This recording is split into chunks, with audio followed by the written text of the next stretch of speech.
여호와께서 가인에게 이르시되 내 아우 아벨이 어디 있느냐? 그가 이르되 내가 알지 못하나이다.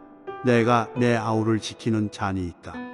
이르시되 내가 무엇을 하였느냐? 내 아우의 핏소리가 땅에서부터 내게 호소하느니라. 똑같은 세상을 똑같은 시간 속에서 살다가 세상을 떠납니다. 그런데 세상을 떠날 때가 이르렀을 때 갈 곳이 어디인지를 알고 가는 자와 그곳이 어디인지 알지 못한 채 떠나가는 자의 삶이 이 땅에서 결코 똑같지 않다고 하는 것을 우리는 생각을 해봅니다. 존경받았던 한 원로께서 지나온 자신의 생애를 하나님 앞에서 정리하는 글을 쓰면서 그 책의 제목을 세상을 다녀가며 라고 정하는 것을 봅니다. 세상을 다녀간다고 하는 이 말 속에는 자신이 어디에서 와서 어디로 가는가를 알고 있다고 하는 의미가 되는 것입니다. 자신의 시작과 최후의 목적지를 분명하게 알고 그래서 자신의 삶이 무엇을 위해서 존재했는가를 늘 생각하며 살아왔던 그러한 삶의 모습이었다라고 고백할 수가 있는 것입니다.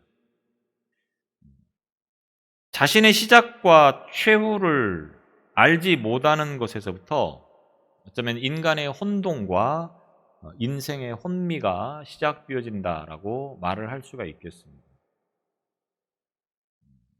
예를 들면 교통사고가 나서 머리를 다쳐서 기억 상실증에 걸려서 자신이 누구인지를 알지 못하는 또 어디에서 왔는지를 알지 못하는 그러한 삶은 혼돈 속에 빠질 수밖에 없다고 하는 것을 우리는 익히 알고 있습니다.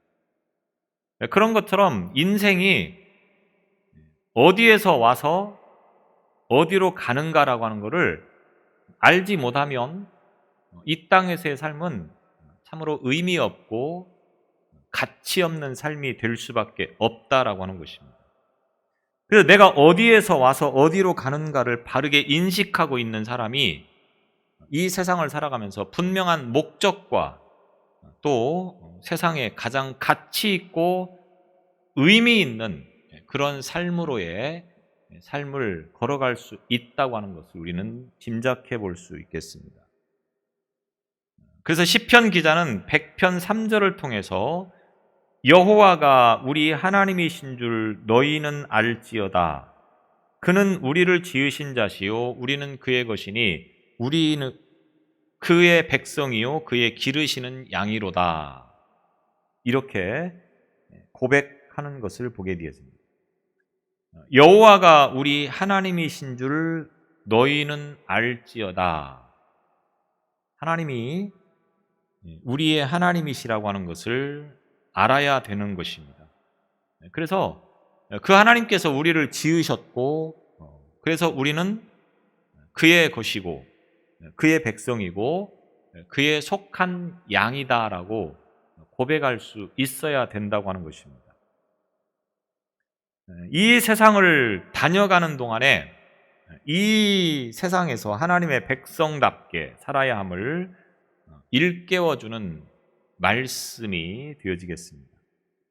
우리의 시발점도 종착역도 오직 하나님이심을 우리는 분명히 알고 지내야 된다라고 하는 것입니다. 그런데 인생이 그렇지 못한 이유는 무엇입니까? 우리의 시작도 우리의 끝도 제대로 알지 못한 채 그저 주어진 시간만 지내면 된다라고 하는 그 생각을 가지고 있기 때문에 삶이 혼동스럽고 그리고 가장 가치 있는 것과 귀한 것을 구분하지 못하는 그런 삶을 살아가게 되어진다고 하는 것입니다. 그래서 우리는 하나님께서 우리의 시작이고 또 우리의 끝이라고 하는 것을 알고 우리는 이 땅을 살아가야 된다고 하는 것입니다. 그러면 하나님으로부터 시작되어진 인생이 하나님께로 가는 그 순간까지 잠깐 왔다 가는 이 세상에서 무엇을 하며 지내야 되는가라고 하는 것이 어쩌면 우리에게 있어서 중요한 문제가 아닐 수 없습니다. 그래서 이 세상을 다녀가야 하는 이유가 무엇인가를 아는 것이 중요하다고 하는 것입니다. 이 세상을 다녀가는 동안에 이 세상에서 추구할 삶의 목표가 무엇인가를 분명히 아는 것이 중요하다고 하는 것입니다. 그런데 우리는 이런 것들을 제대로 알지 못한 채 세상을 살아가는 경우가 참 많습니다. 당장 눈앞에 보여지는 어떤 현실적인 것들이 마치 우리가 추구해야 될 것들이고 우리의 삶의 목표가 되어버리는 것들이 참 많다고 하는 것입니다. 마치 한 인생이 태어나서 나름대로 계획과 어떤 목표를 가지고 살아감에 있어서 어른들의 시선으로 보는 것과 어린 아이들이 생각하는 것에 차이가 있습니까? 없습니까? 많은 차이를 가지고 있다고 하는 겁니다. 그래서 어른들의 시선으로 보면 어린 아이들이 그렇게 생각하면 안 되고 그렇게 살아가면 안 된다고 하는 것을 잘 알기 때문에 충고해주고 또 그렇게 살면 안 된다라고 가르쳐 주는 것을 보게 되어집니다. 길게 보면 우리 인생도 마찬가지라고 하는 것입니다. 마치 어린 아이가 당장 눈앞에 있는 것만 바라보면서 살아가는 것처럼 인생의 현실이 그렇지 않은가 오늘 이 아침에 돌아볼 수 있기를 바랍니다. 그런 의미에서 이 땅에 와서 살다가 다시금 하나님께로 돌아가는 인생이 아버지께서 보내주셔서 그 아버지의 일을 감당하시다가 다시금 아버지께로 돌아가신 예수 그리스도의 삶을 통하여서 우리 인생이 어떻게 살아가야 되는가라고 하는 것을 교훈 얻을 수 있음을 보게 되어집니다. 누가복음 8장 1절에서 예수께서 이 땅에 계시는 동안의 삶을 이렇게 표현해주고 있습니다. 이후에 예수께서 각 성과 마을에 두루 다니시며 하나님의 나라를 선포하시며 그 복음을 전하실세. 예수 그리스도의 삶을 한마디로 표현하면 오늘 이 누가복음 8장 1절에서 보여주고 있는 것처럼 무엇입니까? 복음을 전하실세. 예수님의 모든 삶의 중심은 항상 복음이었고 하나님 나라였다라고 하는 것입니다. 예수님께서 이 세상에 오신 것은 바로 그 복음을 전하고 하나님 나라를 전하는 것에 있었다. 아버지께서 이 일을 위해서 예수님을 보내주셨고 이 일을 감당하시다가 다시 아버지께로 가신 분이 예수 그리스도이시다. 이렇게 말씀을 드릴 수가 있다고 하는 것입니다. 그렇다고 하면 오늘 예수 그리스도를 따르는 저와 여러분의 삶은 무엇이어야 되겠습니까? 예수님께서 걸어가신 그 길을 우리 또한 걸어가야 된다고 하는 것입니다. 다시 말하면 이 땅을 살아가는 우리의 삶의 목적은 하나님 나라, 이 하나님 나라를 전하는 일에 있어서 하나의 도구로 쓰임받기 위해서 하나님께서 이 세상에 오늘 저와 여러분을 보내주셨고 그리고 이 일을 잘 감당하게 하신 다음에 다시금 하나님 앞에 가는 존재가 되어진다. 이렇게 우리의 삶을 정의할 수 있다고 하는 것입니다. 그런데 우리는 오늘 무슨 생각을 가지고 어떤 삶의 목적을 가지고 살아가고 있느냐라고 하는 것을 돌아볼 때 여러분은 무엇이라고 대답할 수 있겠습니까? 대다수의 많은 분들이 잘 먹고 잘 사는 것이 인생을 잘 사는 것이다 라고 생각을 합니다. 모든 기준이 세상적인 것에 있다고 하는 겁니다. 세상적으로 남들보다 뒤지지 않는 삶을 살아가는 것이 잘 사는 것이다, 이렇게 생각을 하는 것입니다. 잘 먹고 잘 사시기 바랍니다. 그러나 그것이 우리의 삶의 목적은 아니고 우리의 삶에 추구해야 되는 어떤 삶의 기준은 아니라고 하는 것을 반드시 알고 살아가는 저와 여러분이 되시기를 바랍니다. 경호원이라고 하는 직업을 가지고 있는, 보디가드라고 하는 그 직업을 가지고 있는 사람이 직업 의식을 어떻게 갖춰야 되겠습니까? 내가 모시는 그 VIP를 위해서 자신의 몸을 돌보지 않는 것이 경호원의 직업 의식이라고 하는 겁니다. 왜냐하면 그를 지키기 위해서 존재하는 사람이기 때문에 그렇습니다. 그런데 그 경호원이 자기의 몸을 사리면서 주인이 어떻게 되거나 말거나 적당히 시간 보내고 때가 되면 월급 받고 그렇게 살아간다고 하면 그 경호원의 직업 의식은 뭡니까? 빵점이라고 하는 겁니다. 별로 쓸모없는 경호원일 뿐이라고 하는 것입니다. 내가 무엇을 위해서 살아가고 있느냐? 이것은 굉장히 오늘 우리의 삶에 있어서 중요한 문제라고 하는 것입니다. 그런데 많은 사람이 이 중요한 문제를 별로 대수롭지 않게 생각하면서 그냥 주어진 하루하루 뭔가 바쁘고 분주한데 하루를 지내놓고 보면 뭘 했는지를 모르는 그런 채로 살아가고 계신 분들이 참 많다고 하는 것입니다. 그리스도인의 사명감, 삶의 목적과 방향은 무엇인가? 우리가 다시 한번 분명히 생각하는 이 시간이 되시기를 바랍니다. 어떻게 보면 불의와 온갖 비리가 판을 치는 이 땅에서 때와 장소를 가리지 않고 말씀대로 살아간다고 하는 것은 결코 수월하지 않습니다. 우리가 당당하게 그리스도인이다라고 하는 것을 신분을 드러내놓고 세상을 살아가기에는 세상이 보는 시각이 그렇게 곱지를 않다고 하는 것입니다. 가면 갈수록 더 그럴 것입니다. 왜? 이 땅은 지금 마귀가 최악의 발악을 하면서 믿음의 사람들의 그 길을 방해하고 있기 때문에 그렇습니다. 그리스도인들이 지난번에도 말씀을 드렸지만 예수를 믿는 사람들이 믿지 않는 사람들에게 피해를 준 게 뭐 있습니까? 뭐 헌금하려고 그들의 돈을 빼앗았습니까? 내가 잘 먹고 잘 살자고 그들에게 사기를 쳤습니까? 사실은 피해 준 게 하나도 없음에도 불구하고 그들은 우리를 비난한다고 하는 겁니다.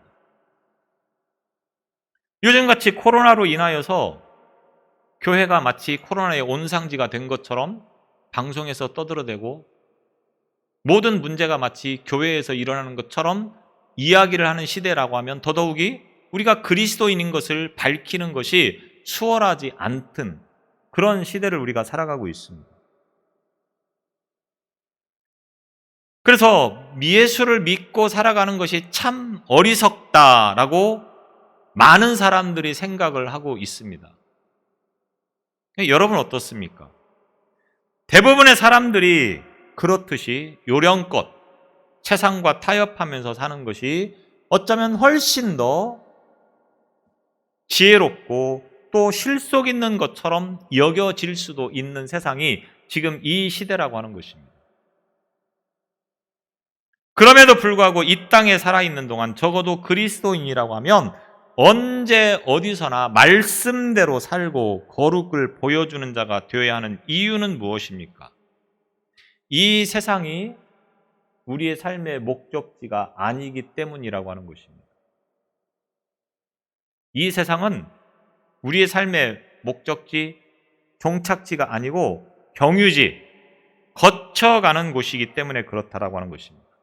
그러므로 우리가 목표하는 것이 하나님의 나라를 이 땅에 구현하는 것이 되어져야 하는 것이고 하나님 나라는 하나님의 말씀대로 살아가는 사람들에 의해서만 구현되어진다고 하는 것을 우리는 기억하면서, 그래서 우리가 이 주어진 시간 속에서 무엇을 하며 어떻게 살아가야 되는가라고 하는 모든 것은 오직 하나님의 말씀이 기준이 되어져야 된다고 하는 것을 생각해야 되는 것입니다. 그래서 우리는 잊지 말아야 하는 가지가 무엇입니까? 이 세상은 목적지가 아닙니다. 이 세상은 잘 먹고 잘 살다가 끝나면 그것으로 끝이다, 이렇게 생각하는 사람들은 별로 없을 줄로 압니다. 예수를 믿는 사람뿐만 아니라 믿지 않는 사람들도 어쩌면 이 세상은 끝이 아니라고 하는 것을 머릿속에서 늘 인식하며 살아갑니다. 그러니까 제사도 지내겠죠. 제사를 지낸다고 하는 건 뭡니까? 아직도 그 영혼이 살아있다고 하는 것을 말하는 것입니다. 영혼이 살아있지 않은데 굳이 우리가 제사를 드려야 될 이유가 어디 있습니까? 그런 생각을 하고 있기 때문에 우리가 제사도 지내는 것이고, 모든 사람의 생각 속에는 그래서 영혼이라고 하는 것을 주셔서 잠재의식 속에서라도 그것을 생각하며 살아가는 존재로 하나님은 만드셨다라고 하는 것입니다. 여튼 중요한 것은 우리의 삶은 이 땅에서의 모든 것으로 끝나는 것이 아니고 하나의 다녀가는 곳, 거쳐가는 곳, 경유지라고 하는 사실을 늘 의식하며 살아가는 존재가 되어져야 된다고 하는 겁니다. 그러므로 이 땅에서의 삶은 무엇을 하며 지내느냐, 그래서 결국은 그 목적지에 가서 이 모든 것을 결산하는 때가 우리에게 주어진다고 하는 것을 우리는 잊지 말아야 되는 것입니다. 더욱이 중요한 것은 이와 같은 삶을 살기 위해서 우리가 반드시 잊지 말아야 되는 것은 삶은 무한정 계속되는 것이 아니라고 하는 것입니다. 다시 말하면 이 삶은 반드시 어느 순간인가 끝을 맺게 되어지는 시간이 우리에게 주어진다고 하는 것입니다.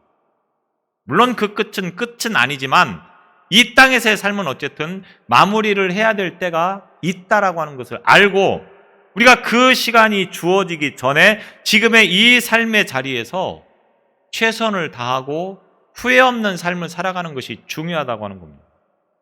그래서 우리는 무엇을 하며 살아가고 있는가라고 하는 것을 돌아보는 삶이 되어져야 합니다. 지난 일주일 동안 여러분께서는 무엇을 하셨습니까? 이 질문 앞에서 어떤 분들은 나는 일주일 동안 이런 일들을 했습니다라고 정확하게 말씀을 하시는 분들이 많이 있을 줄로 압니다. 물론 그 중에는 일주일 동안 무엇을 했는지를 전혀 기억하지 못하는, 선뜻 기억하지 못하는 그런 분들도 있을 것이고, 그리고 그들의 이유는 각양 다르게 나타날 것이라고 생각해 봅니다. 그러나 우리가 더 중요하게 생각해야 될 것은 뭡니까? 나는 지난 일주일 동안 모든 것을 진리 안에서 바르게 행하였다. 과연 이렇게 답을 할 수 있겠느냐라고 하는 것입니다. 일주일 동안 무엇을 했습니다. 이 문제보다 더 중요한 것은 일주일 동안 이렇게 바르고 그리고 진리 안에서 살았습니다라고 말씀을 드릴 수 있느냐라고 하는 문제입니다.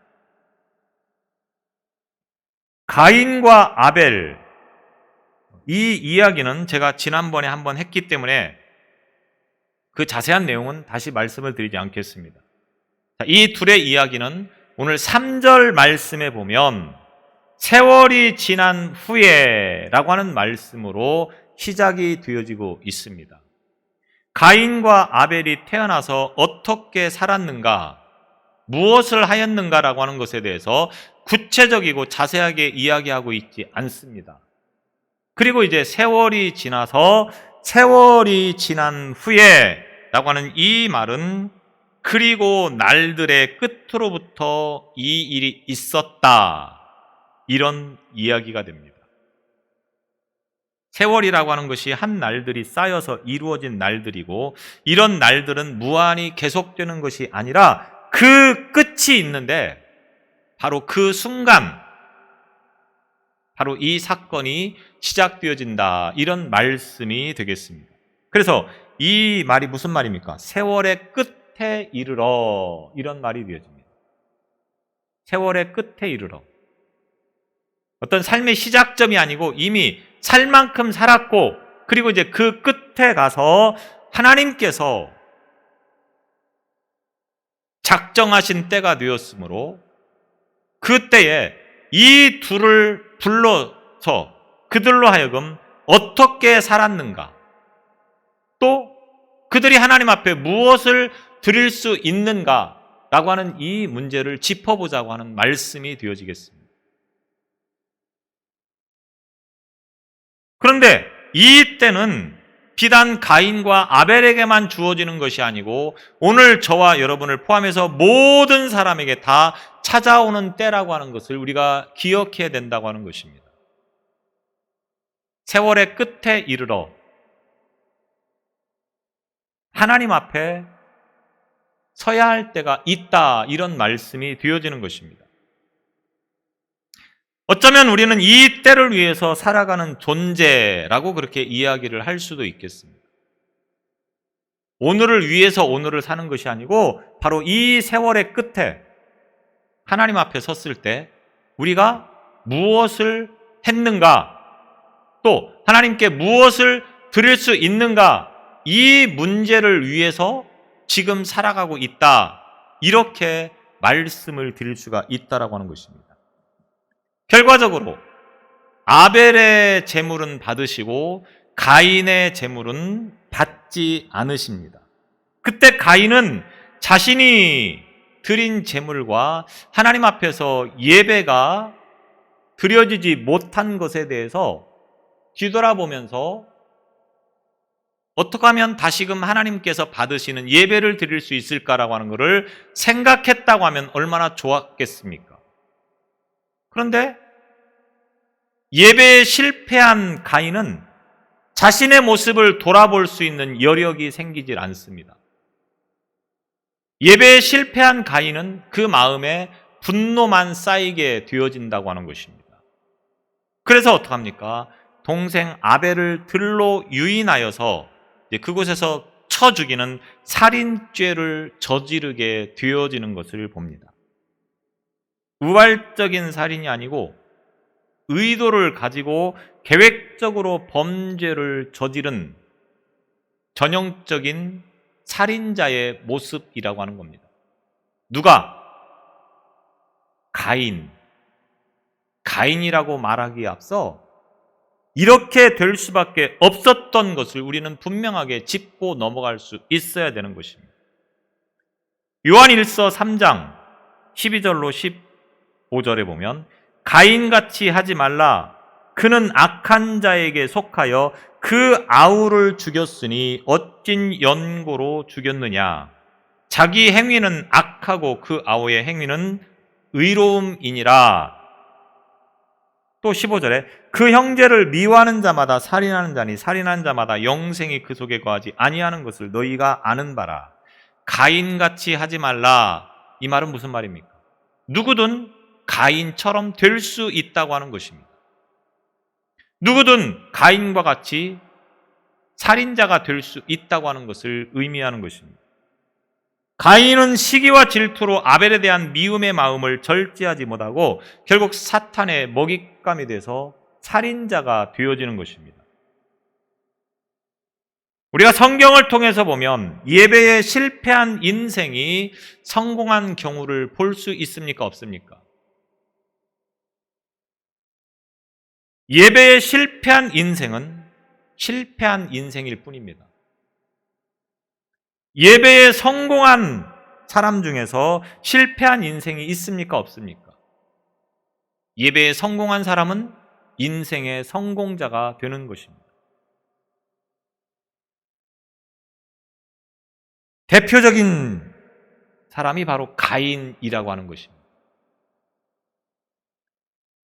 오늘 4장 8절에 보면 가인이 그의 아우 아벨에게 말하고 그들이 들에 있을 때 가인이 그의 아우 아벨을 쳐 죽이니라. 예배에 실패한 가인은 동생 아벨을 살인할 마음을 가지게 되어집니다. 물론 이것은 사탄이 주는 마음이겠죠. 그리고 이것은 결국 살인이라고 하는 엄청난 씻지 못할 죄의 길을 걷는 시발점이 되어지는 것을 보게 되었습니다.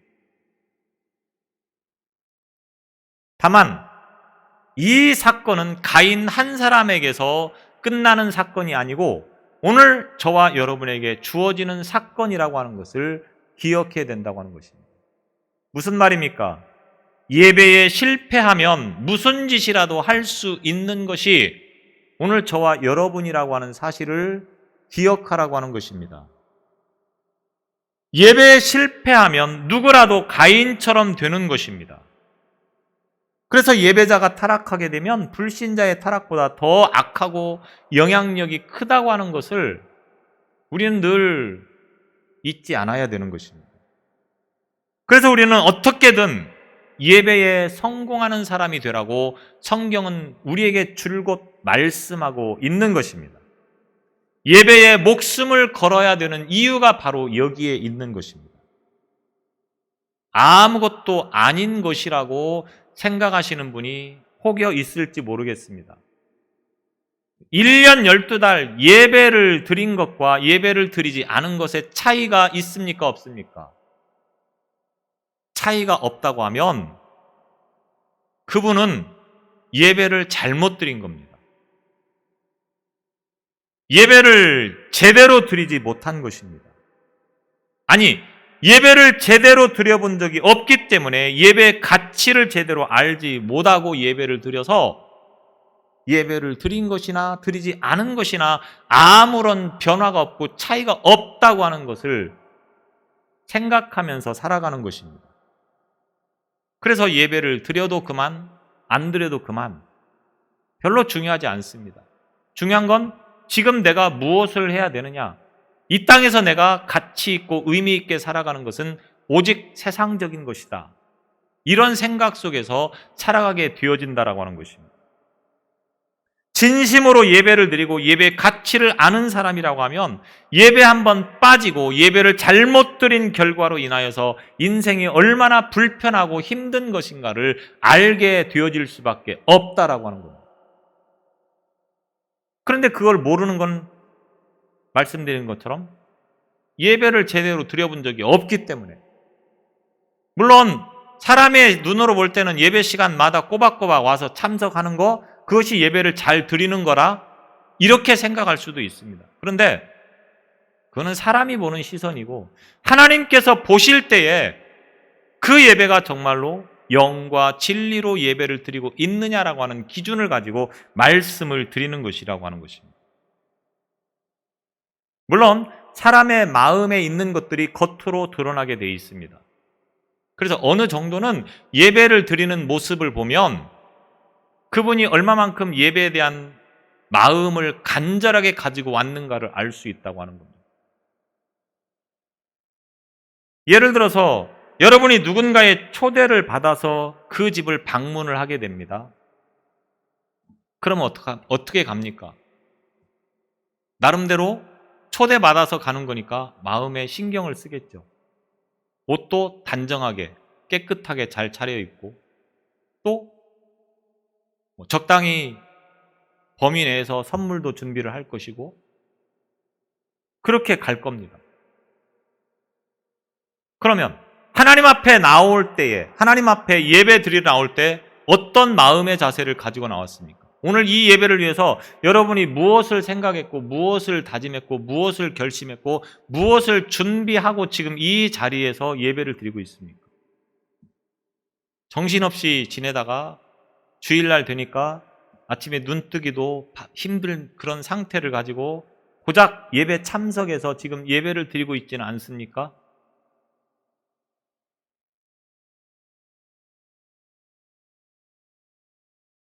어떤 분이 굉장히 멋지게 옷을 차려입고 주일날 예배를 드리러 온 것을 볼 수 있습니다. 평소에는 늘 정말 가볍고 간편한 복장으로 예배를 참석하던 분이 갑자기 은혜를 크게 받았나? 저는 속으로 이렇게 생각을 하면서 예배를 끝난 다음에 물어보니까 결혼식장을 가야 된다고요. 그런 분들이 참 많습니다. 우리 교회 이야기 아닙니다. 다른 데 이야기입니다. 옛날 부천에 있을 때 이야기. 하나님 앞에 예배를 드리러 나오면서 얼마만큼 마음을 준비하고 나왔느냐라고 하는 것을 말씀드리는 것입니다.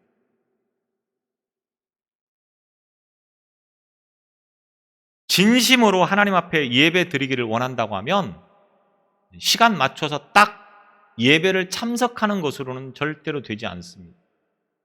준비하고 기도하고 하나님 말씀을 들을 때 집중해서 들을 수 있도록 은혜를 주시고 목사님도 헛소리 안 하게 해주시고 이렇게 기도를 하고 나와서 예배를 드리는 것과 그렇지 않은 예배가 같겠습니까? 절대로 같지 않다고 하는 겁니다. 많은 분들이 이런 사실을 제대로 인식하지 못하기 때문에 예배의 중요성을 알지 못하고 그저 내 바쁜 일 있으면 빠지고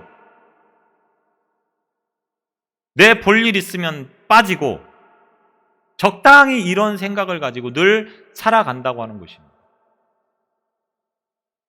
삶이 꼬이고 문제가 터지고 계획이 펑크나고 여기저기 터지는 참 어려운 문제들이 많으시죠? 왜 그럴까요? 이 문제를 예배에서부터 찾아보시기를 바랍니다. 내가 과연 하나님 앞에서 예배에 얼마만큼 마음을 다했는가? 그 예배에서부터 찾는 그런 신앙이 되시기를 바랍니다. 가인의 문제가 무엇입니까? 예배를 잘못 드렸습니다. 예배 잘못 드릴 수 있습니다. 문제는 뭡니까? 예배를 잘못 드린 것을 깨닫고 다시금 돌아서야 되는데 그렇지 못했다고 하는 것입니다. 누구라도 실패할 수 있는 거 아니겠습니까? 누구라도 죄 지을 수 있습니다. 그런데 하나님은 그 한 번의 죄, 한 번의 잘못됨을 영원히 기억하시면서 너는 실패자다 이렇게 말씀하시지 않는다고 하는 겁니다.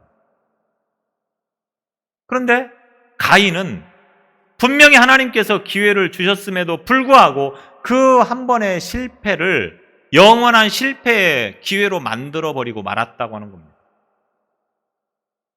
하나님께서 그 예배를 받지 않으셨을 때 가인은 하나님 앞에 회개하면서 무엇이 잘못됐습니까? 바로 잡겠습니다. 하나님 앞에 올바른 예배 드리겠습니다. 올바른 제물 드리겠습니다. 이렇게 회개하며 나아갔다고 하면 문제가 달라졌을 것인데 가인은 그렇게 하지 않았다라고 하는 겁니다.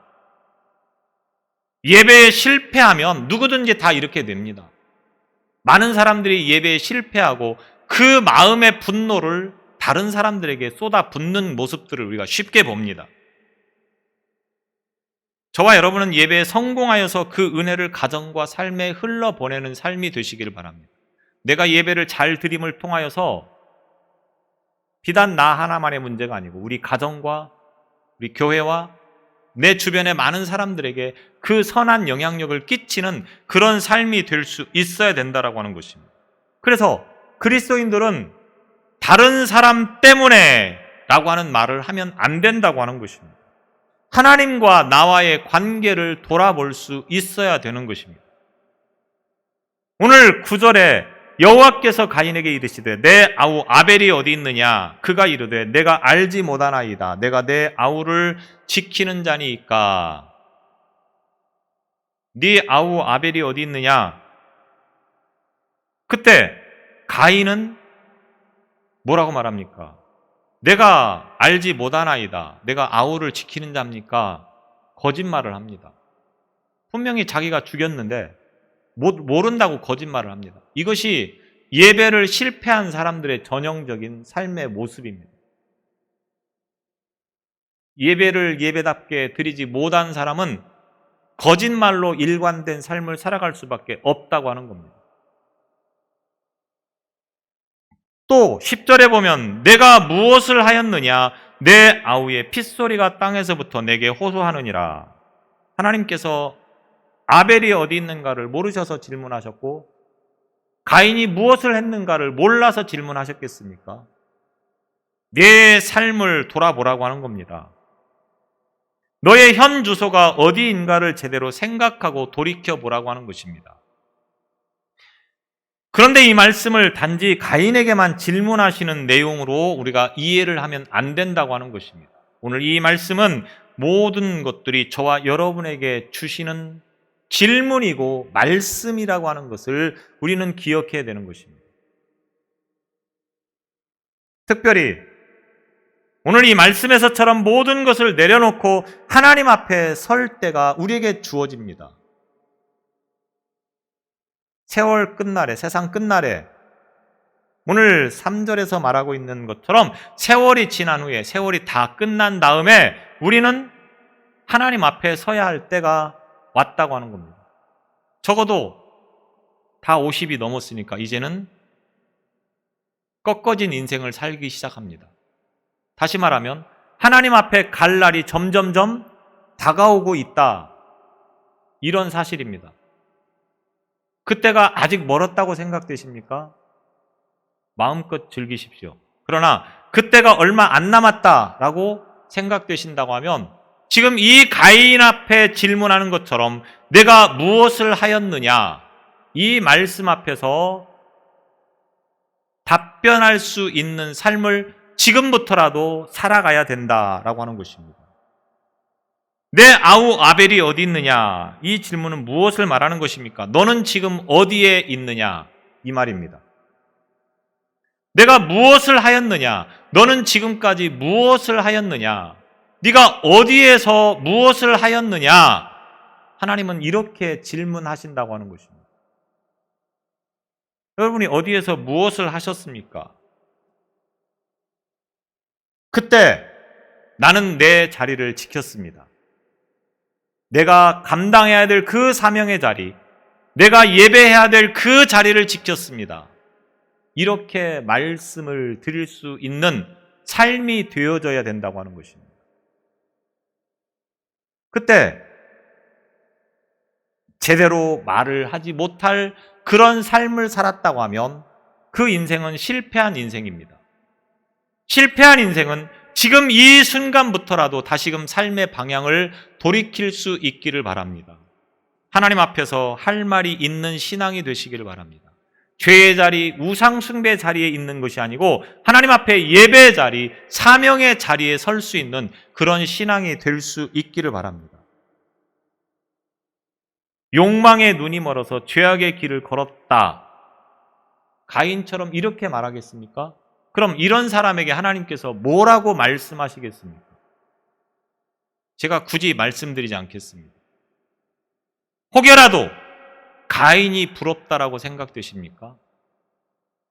그럴 일은 없겠지만 가인처럼 하나님 앞에서 거짓말로 자신의 삶을 변명하시겠습니까? 그런 삶이 되지 않기를 바랍니다. 성경이 왜 우리에게 필요합니까? 성경 인물을 통해서 우리가 무엇을 배웁니까? 어떻게 살면 복받는 삶인가? 어떻게 살면 망하는가? 성경은 우리에게 보여주고 있습니다. 다른 게 보이십니까? 다른 거 없습니다. 성경은 어떻게 살면 복을 받고 어떻게 살면 망하느냐 이 문제 아니겠습니까? 그리고 그 시작은 뭐냐? 예배라고 하는 것입니다. 예배.